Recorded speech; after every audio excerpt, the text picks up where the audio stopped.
नमस्कार, आप देख रहे हैं सीएनबीसी आवाज़। मैं हूं मनीषा गुप्ता और हमारा खास कार्यक्रम गोल्डन पोर्टफोलियो में आपका स्वागत है। पिछला एक हफ्ता और अगर बात करें बजट के ऑनवर्ड्स ही तो काफ़ी सारी मूवमेंट यहां पर सोने में देखने को मिली है। वही हाल चांदी का भी है। काफ़ी हद तक ज्वेलरी इंडस्ट्री इसे ध्यान से देखे हुए है। कंज्यूमर्स के लिए भी यहाँ पर काफ़ी चीज़ें हैं समझने के लिए, जहाँ पर काफ़ी लोगों ने ऑलरेडी सोना चांदी खरीदा है क्योंकि भावों में इमीडिएट गिरावट देखने को मिली, वो ड्यूटी कट की वजह से, जो 15% से घटा के 6% कर दी गई। साथ ही साथ जो इंडेक्सेशन है वहाँ पर चेंजेस हैं, कॉम्पिटिटिव प्राइसिंग हो गई है बिकॉज अब तक यहाँ पर लोग भारत से ना करके बल्कि जो आसपास की कंट्रीज़ हैं जैसे कि यूएई, दुबई, एमिरेट्स वगैरह और साथ में सिंगापुर से सोना लेना पसंद करते थे क्योंकि एक वहाँ पर प्योरिटी और दूसरा वहाँ पर ड्यूटी कम थी, तो वो भी उनको प्राइस फैक्टर यहाँ पर मिलता था। लेकिन भारतीय बाजारों में अब मैंडेटरी हॉल मार्किंग के चलते और क्योंकि ड्यूटी कम कर दी गई है तो किस तरह के बेनिफिट्स हैं, कैसे इंडस्ट्री इसे देखती है, अब ये ड्यूटी स्ट्रक्चर को लेकर क्या समझाया जाए, इन सब पर बात करेंगे। हमारे साथ हैं जीजेसी के चेयरमैन संयम मेहरा, पोपले ग्रुप के डायरेक्टर राजीव पोपले और Dubai gold and jewellery group के वाइस चेयरमैन चंद्र प्रकाश सिरोया। आप सभी का कार्यक्रम में स्वागत है। संयम, पहले आपसे जानना चाहेंगे और क्योंकि आप इंडियन मार्केट्स को और ग्लोबल मार्केट्स को भी यहाँ पर देखते रहे, आप मैन्युफैक्चरिंग करते हैं, आपके लिए ये बजट कैसा रहा, क्या आपने यहाँ से लिया है? बिकॉज जहाँ तक ड्यूटी कट की बात है पॉजिटिव है, कॉम्पिटिटिव प्राइसिंग एक्सपोर्ट्स के लिए काफ़ी बेहतरीन है, आप कैसे देखते हैं इन सभी चीज़ों को? देखिए, एक्चुअली बहुत पॉजिटिव स्टेप था एफएम का, जिसके अंदर उन्होंने 9% ड्यूटी घटाई, 70,000 के करीब भाव हो गए, 20% की ग्राहकी, जो इस टाइम पे जुलाई के अंदर पिछले साल के अंदर इतनी अच्छी ग्राहकी नहीं हुआ करती है हर साल। लेकिन अभी कस्टमर्स वॉक इन कर रहे हैं सब ज्वेलरी स्टोर्स में। जो पहले होता था कि यूएई के अंदर, दुबई के अंदर, सिंगापुर के अंदर लोग जब एयरपोर्ट पे उतरो, इतनी मोटी चेन्स, हाथ में बड़े बड़े ब्रासलेट्स पहन के लोग आते थे, और एक कस्टम्स के अंदर भी जब बाहर निकलते थे तो इट इज नॉट पॉसिबल कि हर आदमी को जाके चेक करना है, वरना 8 घंटे की लाइन लग जाए एक आदमी को बाहर निकलने के लिए। तो इट इज प्रैक्टिकली इम्पॉसिबल। सो वो सब देखते हुए जो 300-400 केजी की सेल गोल्ड की इंटरनेशनल मार्केट से होती थी या स्मगलिंग के रूट से इंडिया के अंदर गोल्ड आता था, वो भी बंद हो गया। और लोग एक्चुअली अभी जितने एनआरआईज हुए, डोमेस्टिक बायर्स हुए, जो बाहर ट्रैवलर्स थे, सब वही इंडिया के अंदर ही बाय कर रहे हैं, जो बहुत ही पॉजिटिव संकेत है इसके अंदर। और जो भी वॉर भी लूमिंग हो रही है इसराइल की और ईरान की, उसके वजह से भी जो भाव अभी धीरे धीरे बढ़ना चालू हुए हैं। जो जीएसटी के ऊपर भी जो ये रूमर चला, जिसके अंदर लग रहा है कि 2% जीएसटी बढ़ जाएगी, ये भी जो रूमर है, एक्चुअली हमारी जो बात चल रही है जीएसटी के अंदर सीबीआईसी में, ऐसा कोई बात नहीं है। तो उस रूमर की वजह से भी काफी ग्राहकी है मार्केट के अंदर। तो ये सारे पैरामीटर्स को देखते हुए मुझे लग रहा है कि बहुत पॉजिटिव हुआ है जेम एंड ज्वेलरी सेक्टर के लिए। लेकिन मैं एक और बात बताना चाहूंगा, इंडिया के अंदर 800 से 850 टन गोल्ड हर साल इंपोर्ट होता है, इस साल भी उतना ही होगा। मगर अगस्त और सितंबर के अंदर जो रिकॉर्ड इंपोर्ट्स होंगे, जो 100 टन के ऊपर आएंगे अगस्त के अंदर भी और सितंबर के अंदर भी, उसके बाद धीरे धीरे बराबर तरीके से चैनलाइज हो जाएगा। लेकिन ये 2 महीने जो है वो इंपोर्ट के अंदर रिकॉर्ड इंपोर्ट्स आने के संकेत हैं, और आज से इंपोर्ट्स बराबर तरीके से माल छूटने लग गया है। लास्ट वीक आईबीएक्स के अंदर भी माल बराबर तरीके से छूट नहीं रहा था। काफी डिपार्टमेंट को क्वेश्चंस थे जो आंसर नहीं हो रहे थे, लेकिन $25 के प्रीमियम भी लास्ट वीक में चल रहे थे। आज से ये चीज वापस स्मूथनाइज हो गई है, मार्केट के अंदर वापस गोल्ड आने लग गया है, गोल्ड उपलब्ध है, ज्वेलरी भी अच्छी तरह बिक रही है, रिटेल के अंदर भी अच्छी डिमांड है, और मुझे लगता है दिवाली के अब तक ये डिमांड इस तरीके से रहेगी। राइट, तो काफ़ी सारे फैक्टर्स हैं जो यहाँ पर संयम ने यहाँ पर डिस्कस किए। GST as of now rumour है, ऑफ कोर्स किसी के पास कोई यहाँ पर क्लियर इन्फॉर्मेशन इसके बारे में नहीं है, और बहुत सारी कॉन्वर्सेशंस एज ऑफ नाउ बाजार में चलती हुई नजर आ रही हैं। पिछले हफ्ते हमने $25 से $30 का प्रीमियम आता हुआ देखा था, जो संयम अब हमें बता रहे हैं कि इस हफ्ते अलाइन होता हुआ नजर आया है। राजीव, आप कैसे देखते हैं? आप कहेंगे जो ओवरऑल अलाइनिंग थी ड्यूटी कट को लेकर इंटरनेशनल मार्केट्स में, और इसके अलावा जो काफ़ी सारे ड्यूटी डिस्टॉर्शंस हम यहाँ पर इंडियन मार्केट्स में देख रहे थे, सीपा के अंडर आ रहा है, एलसीडीज के थ्रू आ रहा है, वो सब अब सॉर्ट होता हुआ नजर आ रहा है, क्या सेटल हो गया है अब इंडियन बाजार? यस मनीषा, ऑफ कोर्स जो गुड न्यूज था ये अभी in reality across the market पहले फैल चुका है।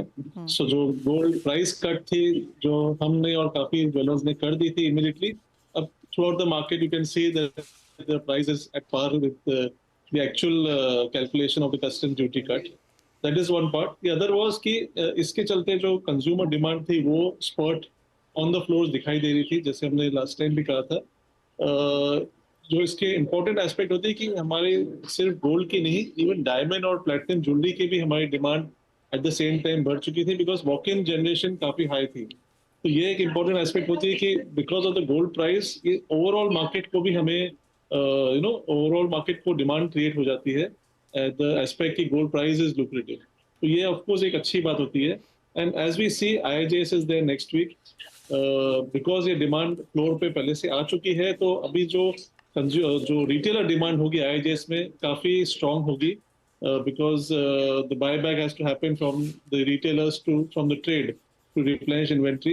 तो ये important aspect हो जाती है कि we are seeing the trade shows will do much better for this season, because the inventory is required now to fill in whatever was sold last few weeks. Absolutely. आगे जाकर मांग यहाँ पर बढ़ने वाली है। IIJS की बात हम सभी यहाँ पर कर रहे हैं, जहाँ पर रिटेल डिमांड एक्सपेक्टेड है कि ऊपर यहाँ पर जाएगी। मिस्टर सुरैया, आपका भी कार्यक्रम में स्वागत है। और अब तक मैं जब भी आपके पास आई हूँ ये पूछने के लिए आई हूँ कि इंडिया में डिमांड नहीं आ रही, दुबई में तो एटलीस्ट अच्छी आ रही होगी, लेकिन वो क्वेश्चन रिवर्स हो चुका है। अब जिस तरह का ड्यूटी कट इंडियन मार्केट्स में देखा है, आपके ऊपर क्या इम्पैक्ट है? इनफैक्ट ये 3 साल पहले होना चाहिए था, but better late than never. And इसमें हमारे जो फाइनेंस मिनिस्टर उसने एक स्ट्रोक में जो ऑल्टरनेट रूट है उसको टोटली किल कर दिया है। As far as Dubai is concern, Dubai के लिए भी अच्छी न्यूज है, बिकॉज पहले 2 साल में हमने सीपा के अंदर पूरा कोटा यूज नहीं किया था। अब डेफिनेटली दिस ईयर पूरे 160 टन का कोटा यूज होगा for the import, because 1% duty का डिफरेंशियल है। यहाँ पर ऑलमोस्ट अभी तो एट प्रेजेंट तो मार्केट बहुत ही गर्म है, और यहाँ से almost 1 ton a day shipment हो रहा है टू इंडिया।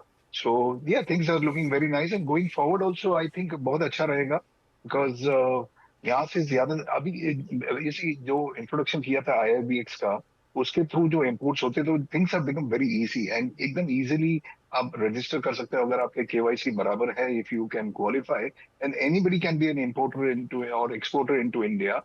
एंड वहां पर जो बैंक्स है they have become very very active, and I am pretty sure कि दुबई के अंदर भी जो हमारे जो यहाँ के बुलियन बैंकर्स हैं जो बुलियन में डील करते हैं, they will also join the bandwagon soon. ये तो इंडस्ट्री की बात हुई मिस्टर सुरैया। अब अगर रिटेल की बात करें तो काफ़ी लोगों का आना जाना दुबई में काफ़ी रहता ही है, और ये बात काफ़ी समय से चलती रहती है कि मैं अपना सोना हमेशा दुबई से ही लेता हूँ या लेती हूँ। आपको लगता है कि वो अब चेंज हो जाएगा, क्योंकि अब इंडियन मार्केट्स में हॉल मार्किंग है, इंडियन मार्केट्स में ड्यूटी भी कम है, तो एक कोई इम्पैक्ट एट ऑल आप आता हुआ देखते हैं इस वजह से अब, क्योंकि अब इंडियन मार्केट्स भी कॉम्पिटिटिव हैं? No, Indian market is a very huge market, लेकिन definitely दुबई stands out.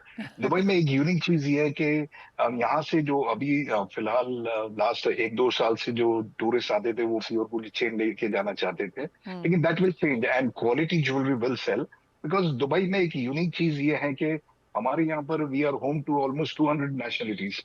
तो यहाँ के ज्वेलर्स ने सब एक आर्ट एडॉप्ट कर लिया कि हर नेशनलिटी के हर पसंद की ज्वेलरी यहाँ पर मिलेगी। तो अगर किसी को ज्वेलरी की वैरायटी चाहिए, with in half square kilometre you will find almost display में more than 50 tons of jewellery.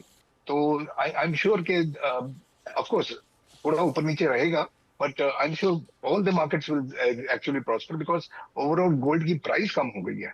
C barring the international price increase, जो हमारा 9% ड्यूटी का डिफरेंशियल हटा है, तो उससे दोनों जगह पे डिमांड अच्छी रहेगी। And I hope we will be working towards more close businesses, और definitely सीपा में भी और encouragement आएगा, so demand बहुत अच्छी रहेगी।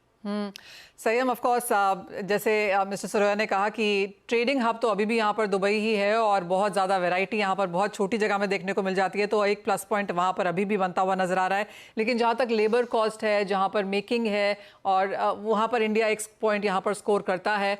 जैसे मिस्टर सुरैया ने कहा कि आपको क्या लगता है इंडिया कैसे उसे काउंटर कर सकता है? चंदू भाई ने कहा कि हर कंट्री का आर्ट है और हर कंट्री की ज्वेलरी है, 200 नेशनैलिटीज वहां पर है। ये तो अच्छा हो गया कि कस्टम ड्यूटी रिड्यूस हो गई है, तो इंडिया का आर्ट जो दुबई जा रहा था और दुबई इंडियंस जो दुबई में खरीदते थे, अभी आने वाले टाइम के अंदर इंडियन जो ज्वेलरी वो इंडिया से ही खरीदेंगे। ये थोड़ा सा एक और प्लस पॉइंट हो गया है कस्टम रिडक्शन से।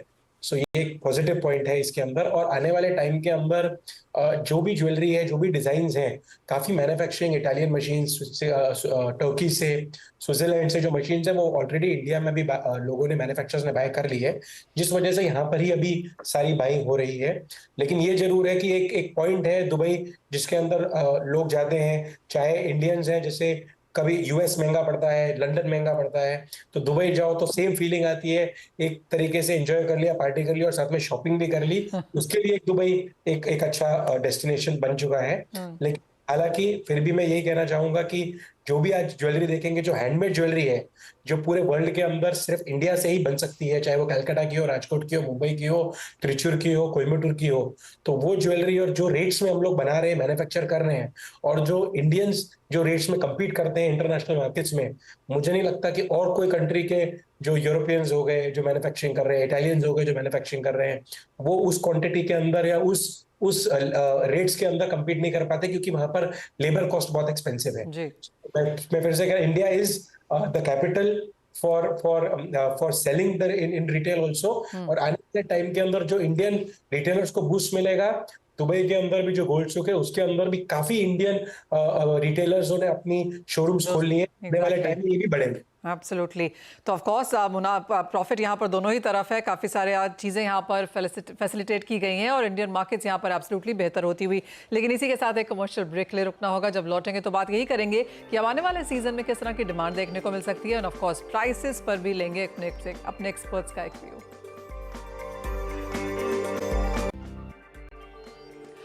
बात अब यहाँ पर कंज्यूमर्स के तरीके से भी करेंगे, क्योंकि आने वाला जो समय है, जो सेकंड हाफ ऑफ हर साल होता है, उसमें हम शादियाँ, त्यौहार आता हुआ देखते हैं, और अब तो एक डबल पुश भी है क्योंकि हमने ड्यूटी कम होते हुए देखी है और उसका सीधा असर यहाँ पर प्राइसेस में भी है।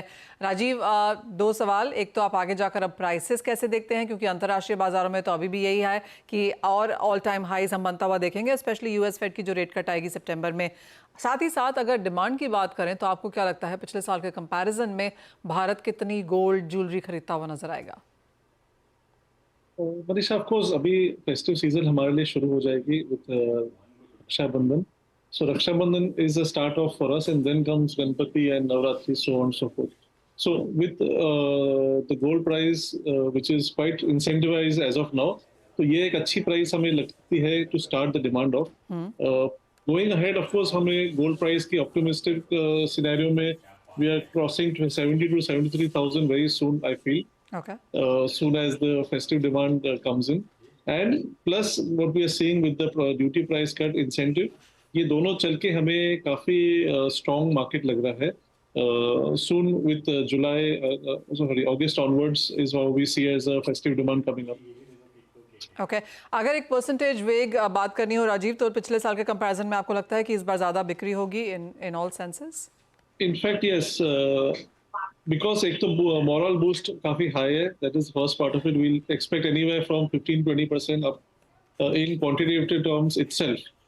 And going ahead, we'll have to see how good the season is even overall. Hopefully, the duty aspect, the GST aspect, what we discussed, remains as it is. With that, I feel the market is going to look good this season.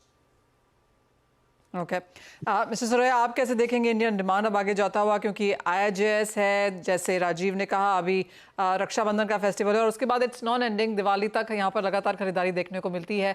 आपको भी लगता है जिस तरह का boost यहाँ पर budget से मिला है, हम एक बेहतर नंबर बनता हुआ देखेंगे, और आपका क्या सेंस है, क्या एस्टिमेट है? या श्योरली डेफिनेटली इंडिया में डिमांड अच्छी रहेगी. नॉट ओनली इंडिया, दुबई में भी डिमांड अच्छी रहेगी, बिकॉज यहाँ पर भी अभी गर्मी का सीजन ओवर होने को आ रहा है, एंड उसके बाद में यहाँ पर भी festival season. So overall I think jewellery demand सभी जगह अच्छी रहनी चाहिए. ऑल्सो अभी अगर आप देखेंगे तो सभी जगह stock markets are at their peaks. Buoyancy बहुत है मार्केट्स में, everything is high. So definitely पैसे लोग बना रहे हैं, पैसे बनाते हैं तो ज्वेलरी में इन्वेस्ट करेंगे.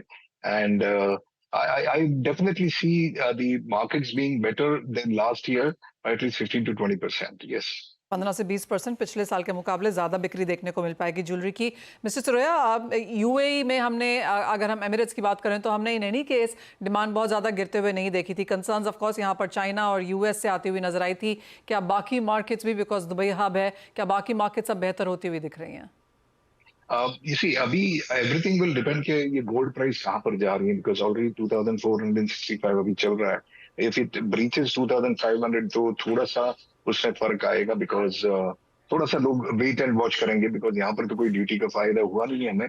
लेकिन डेफिनेटली इंटरनेशनल जो जियोपॉलिटिकल सिचुएशन है वो थोड़ा सा अनसेटल्ड है, एंड थोड़ा सा अगर ये फर्म हो जाता है कि भाई वॉर नहीं होगा तो फिर people will start thinking of investment, otherwise everybody is right now afraid and looking forward कि क्या होने वाला है. So that suspense is there. The interest rates are everybody is expecting a reduction in the interest rate, but that is already factored in. So I think right now the price movement is because of the geopolitical influences.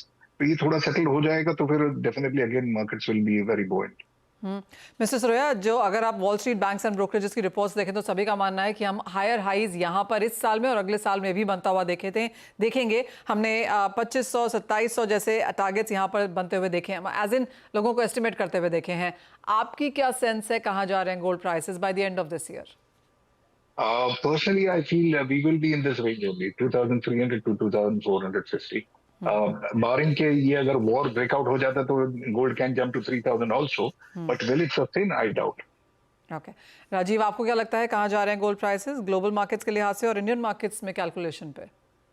So global markets, we speculate uncertainty for sure in the markets going ahead, well before the festive season in India. So internationally, we'll expect anywhere from 2,400 upwards, which is closer to 2,600 as the parameter we'll be looking at. और वही चलते चलते हम देखें comparison तो we'll cross 74 to 75,000 in India itself. Okay, 74-75,000 Indian markets में. और जहाँ तक भारतीय अंतर्राष्ट्रीय बाजारों की बात है 2450 एज ऑफ नाउ रेजिस्टेंस है और सोना उसी के आसपास घूम भी रहा है. ऑफ कोर्स अंतर्राष्ट्रीय बाजारों में अगर कोई और डेवलपमेंट होती है, ज़्यादा रेट कटौती हम आता हुआ देखते हैं, जियोपॉलिटिक्स यहाँ पर और फैलता हुआ नजर आता है मिडल ईस्ट में, तो ऑफ कोर्स एक वो प्राइस प्रीमियम हम वहाँ पर बनता हुआ देखेंगे. ऑफ कोर्स संयम ने यहाँ पर GST की बात तो की ही राजीव, लेकिन आप क्या सुन रहे हैं और क्या सेंस है? We are always optimistic. We assume and always hope that the government is listening to us. And अभी तक कोई जरूरत नहीं आई है GST increase की, so I don't feel there should be a reason for us to worry at all. Okay. तो as of now GST पे of course यहाँ पर नज़र है. वो मीटिंग आपको बता दें कि सेकेंड हाफ ऑफ अगस्त में है. तब तक ऑफ कोर्स मार्केट ये भी मांग रही है कि डिमांड यहाँ पर अच्छी खासी देखने को मिलेगी, लेकिन हम कितना यहाँ पर असर देख पाएंगे उस पर एक नज़र रहेगी. संयम हमारे साथ जुड़ रहे हैं अभी, बट राजीव, जिस तरह से हमने IPOs यहाँ पर मार्केट में आते हुए देखे हैं, आप कैसे उसे देखते हैं? क्योंकि इंडियन मार्केट्स में एज ऑफ नाउ सारा कुछ पॉजिटिव जाता हुआ नजर आ रहा है, चाहे वो ट्रांसपेरेंसी है, IPOs यहाँ पर आ रहे हैं, एक्सपेंशन है, न्यू चेन्स हैं, ज़्यादातर इंडियन मार्केट्स और जो इंडियन प्लेयर्स हैं वो ग्लोबल भी जाने की तरफ यहाँ पर देख रहे हैं.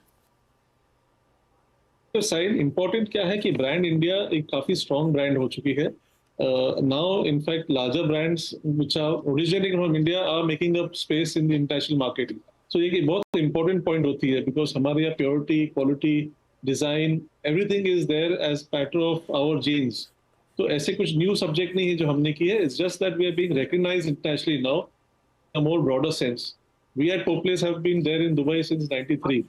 So we've seen both sides of the market at all times, including Mr. Surya. We've been there at all levels in the Dubai festivals and other things also. So we know exactly how the markets move. And it's good that the other jewelers who've been there in the fraternity are also going overseas and seeing the markets, you know. Expansion. Indians are not going to be looking back. It's all the way ahead now. Alright, सही. हम एक final word आपसे, आपको क्या लगता है किस तरह की डिमांड हम यहाँ पर इस साल में बनता हुआ देखेंगे? अब देखिए, डिमांड तो बहुत अच्छी रहने वाली है. Always there has been the quarter of July, August, September, October का जो रहता है 3 to 4 months, they are the one which are the best for the industry. और इस साल भी वही टाइम पर अच्छा रहेगा. बस मेरा यही सोच है कि अगर अचानक से इतना इंपोर्ट 150 टन जो इंपोर्ट हो जाएगा, उस वजह से नेगेटिव लाइट नहीं आए गवर्नमेंट की कि ये क्या हो गया, हमने ड्यूटी घटा दी है और अभी इतना ज्यादा इंपोर्ट हो गया, अभी कोई एडवर्स इफेक्ट ले. लेकिन आने वाले जो दिसंबर, जनवरी, फरवरी का जो टाइम आएगा उसके अंदर वापस इंपोर्ट सब्सिडाइज हो जाएगी. तो it will be a good year for the gem jewellery industry. चलिए, काफ़ी इंटरेस्टिंग रहेगा आगे आने वाला समय. यहाँ पर फेस्टिवल्स हैं, वेडिंग्स हैं, एक्सपेंशंस हैं, ड्यूटी भी कम यहाँ पर हो चुकी है. काफ़ी सारे हम नई ज्वेलरी के डिज़ाइंस यहाँ पर आता हुआ देखेंगे. तो क्लियरली एक लहर है खुशी की यहाँ पर कंज्यूमर्स में और इंडस्ट्री में. ऐसा बहुत समय के बाद देखने को मिला है कि सारे स्टेक होल्डर्स यहाँ पर काफ़ी खुश हैं. बहुत शुक्रिया संयम, राजीव जी एंड मिस्टर सुरैया सभी का साथ जोड़ने के लिए और उन तमाम चीज़ों पर बात भी करने के लिए. इसी के साथ मुझे भी दीजिए इजाज़त, लेकिन आप बने रहिए CNBC आवाज़ पर.